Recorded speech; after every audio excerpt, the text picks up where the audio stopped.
नमस्कार दोस्तों। तो टी सीरीज में कंटिन्यू करते हैं हमारा जो डिस्कशन है इन्फ्लेशन कंट्रोल करने का। तो आखिरी के 2 वीडियोस में हमने देखा था इन 2 चीजों को कि जो इन्फ्लेशन हमारा मॉनेटरी अथॉरिटी यानी कि आरबीआई अपनी पॉलिसीज बनाकर मॉनेटरी पॉलिसीज बनाकर किस तरह से कंट्रोल करती है। तो SLR, CRR, bank rate, repo rate, reverse repo rate, इनको बढ़ाकर कम करके वो एक्सपेंशनरी और कॉन्ट्रैक्शनरी मेजर्स को अपनाती है। कोई इसमें आपको डाउट हो, कहीं भी क्वेरी हो, आप पूछ सकते हो। टेलीग्राम चैनल भी है, उसको आप सब्सक्राइब कर सकते हो टेलीग्राम पर जाके, ट्रांस आईएएस एकेडमी अपडेट्स के लिए। और ट्रांस आईएएस एकेडमी ग्रुप भी है एक, तो वहां पर क्वेश्चन भी पूछ सकते हो। ठीक है। फिलहाल जब हम मॉनेटरी पॉलिसीज को कंप्लीट कर चुके हैं तो नेक्स्ट आता है हमारा फिस्कल। तो मैंने आपको बताया था कि मॉनेटरी जहां पर आएगा वहां पर कैश से रिलेटेड होगा, वहां पर आरबीआई से रिलेटेड होगा, और जहां फिस्कल आएगा वहां पर गवर्नमेंट का रोल होगा। गवर्नमेंट सेंट्रल गवर्नमेंट भी हो सकती है, स्टेट गवर्नमेंट भी हो सकती है। ओके, तो फिलहाल हम बात करते हैं सेंट्रल गवर्नमेंट की। ओके, और इसको आप स्टेट गवर्नमेंट से भी लिंक कर सकते हो। इसके अंदर कोई ऐसा हार्डकोर सेपरेशन नहीं है कि ये जो चीज है सिर्फ सेंट्रल गवर्नमेंट करेगी और ये चीज स्टेट गवर्नमेंट करेगी। ये प्रिंसिपल्स हैं बस, और कुछ नहीं है। सेंट्रल गवर्नमेंट, स्टेट गवर्नमेंट दोनों यूज कर सकते हैं। तो कैसे कंट्रोल करेंगे? सबसे पहले फिस्कल के अंदर कई सारे चीजें हैं, 5-7 चीजें हैं जिससे कंट्रोल कर सकते हैं। पहला, रिडक्शन इन अननेसेसरी एक्सपेंडिचर। तो क्योंकि हमारा कॉन्स्टिट्यूशन बोलता है कि हम वेलफेयर स्टेट है, ठीक, हमारा वेलफेयर के लिए वो काम करेगी गवर्नमेंट, बीपीएसपी बोलती है। ठीक, अब वेलफेयर करने को कैसे करेगी? Health, infrastructure, education, developmental projects, इन चीजों पर ध्यान देगी गवर्नमेंट। स्किल डेवलपमेंट और लोगों को एम्प्लॉयमेंट देने के लिए, वेजेस को इंप्रूव करने के लिए, लिविंग कंडीशन को इंप्रूव करने के लिए, सैनिटेशन, ठीक है, और वुमेन की केयर करने के लिए, उनका प्रोटेक्शन, इन सारी चीजों का गवर्नमेंट एक्सपेंडिचर करती है। अलग अलग पॉलिसीज बनाती है, अलग अलग आपने स्कीम्स देखी हैं गवर्नमेंट की। ओल्ड एज पीपल के लिए अलग, बच्चों के लिए अलग, डिसेबल पीपल्स के लिए अलग। तो इनमें कम ज्यादा करके बैंक गवर्नमेंट जो है एक्सपेंडिचर को कम कर सकती है।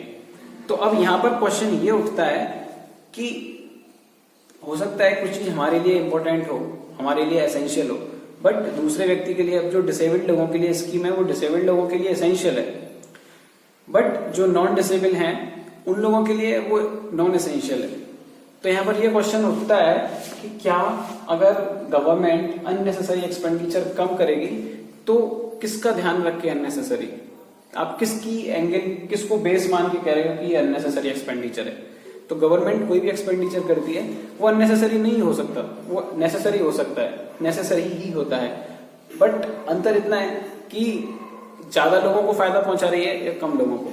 फॉर एन एग्जाम्पल, एक सिटी के अंदर बहुत सारे बच्चे हैं, मान लेते हैं एक सिटी है जिसकी पॉपुलेशन 10 लाख है, जिसके अंदर 1 लाख बच्चे स्कूल नहीं जा पा रहे। तो गवर्नमेंट वहां पर अगर स्कूल बनाती है, 10 स्कूल बनाती है, तो वो इसेंशियल एक्सपेंडिचर होगा। बट सपोज करो उसी सिटी के अंदर जहां 10 लाख पॉपुलेशन है, वहां पर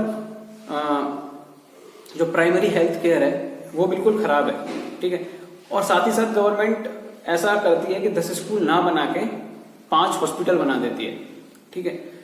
तो क्या एसेंशियल उसने सर्विस नहीं दी? हॉस्पिटल बनाना एसेंशियल नहीं है बिल्कुल एसेंशियल है।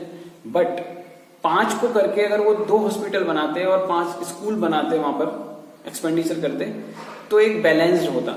बट क्योंकि उन्होंने सिर्फ और सिर्फ एक्सपेंडिचर स्कूल में ना करके हॉस्पिटल्स में कर दिया प्राइमरी हेल्थ केयर को करने के लिए, तो वो नॉन एसेंशियल हो गया।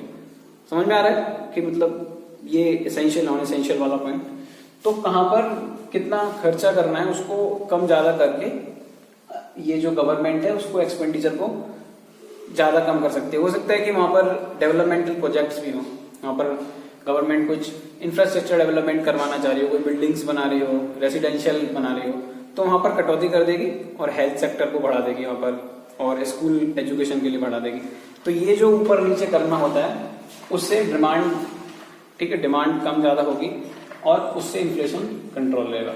तो डेवलपमेंटल एक्टिविटीज में चेक करने से, जो अभी आपको एग्जाम्पल दिया, क्या डेवलपमेंट करना है, कितना करना है, कहां पर स्कूल ज्यादा करने हैं और कहां पर एजुकेशन ज्यादा करना है और हेल्थ करना है, तो उसी को रखते हुए इसेंशियल और नॉन एसेंशियल कौन कौन सी चीजें हैं जो उनको ध्यान रखते हुए, कहीं पे सैनिटेशन इंपॉर्टेंट हो सकता है, कहीं पे हेल्थ हो सकता है, कहीं पे एजुकेशन, कहीं पे स्किल, ऐसे करके, ठीक है।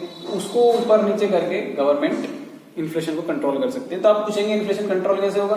सिंपल सी चीज है कि अगर उन्होंने एजुकेशन सेक्टर में दे दिया तो वहां से एक्सपेंडिचर जो है वो होगा, बट वहां से डिमांड क्रिएट नहीं होगी मार्केट में, ठीक है। बट यही सपोज करो उन्होंने माइनिंग एक्टिविटीज के लिए एक्सपेंडिचर कर दिया, ठीक है, तो वहां पर डिमांड भी क्रिएट होने लगेगी क्योंकि लोगों को वेजेस मिलेंगे। बट स्कूल बनाने से वेजेस तो नहीं मिलेंगे, जो अध्यापक हैं, जो टीचर हैं, वो लोग पढ़ाएंगे, उनको बस मामूली सा वेजेस मिलेंगे, ठीक है। तो इस तरह से ऊपर नीचे कर सकते हैं, ठीक है। समझ में आ गया होगा मेरे को लगता है। आगे की चीजें अगली वीडियो में देखेंगे।